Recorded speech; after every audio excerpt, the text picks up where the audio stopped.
everyone, my name is Gift and I'm a playologist at the Glacier Children's Museum.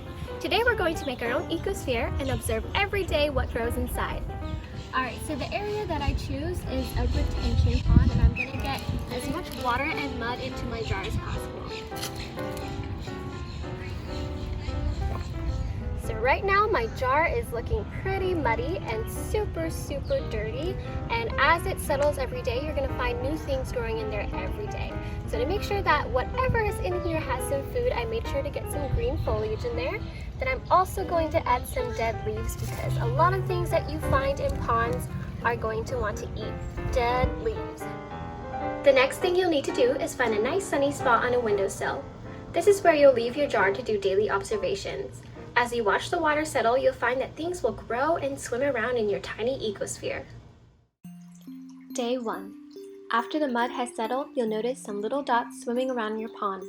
To the naked eye, they may look like just unassuming specks of dust, but upon closer inspection, you'll see that it is teeming with life. The largest dots that you see are most likely Daphnia. Daphnia, also known as a water flea, is a crustacean that feeds mostly on algae and bacteria. Some Daphnia can grow so big that you can even count the heartbeats using just a magnifying glass.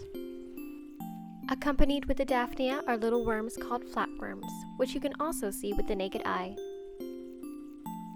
The smaller, rounder dots that you may see could be an ostracod, which is also a crustacean, but looks more like a tiny coffee bean with little arms and legs coming out from its head. The other specks that you see that sort of look like little shrimp are copepods. This particular copepod is called a Cyclops. They have one large eye at the top of their head. With flash on a phone, you can actually see the tiny eye sparkle. The next day, I can find more animals settling into their tiny pond. We find something large, green, and extraordinary. It almost looks like an alien plant with long stalks and tentacles, and upon closer look, we find that it indeed has tentacles. This animal is called a Hydra. It is a freshwater animal that is related to sea anemones. It uses its long tentacles and stingers to catch food. But not to worry, we are far too large to ever be caught by a Hydra. They will eat the tiny crustaceans that we saw before. On day 3, I noticed a tiny blue creature swimming around like a small crab or spider. I have never seen this before, so I took out my microscope for a closer look. And I see now it is a water mite. It's a creepy crawler in the underwater world. It's also about the size of a Daphnia, if not a bit smaller. On day 4, we can see larger things developing in the pond. With no zoom on my phone, we can see a small snail growing in the pond. Perhaps it had just hatched from an egg that I didn't see before.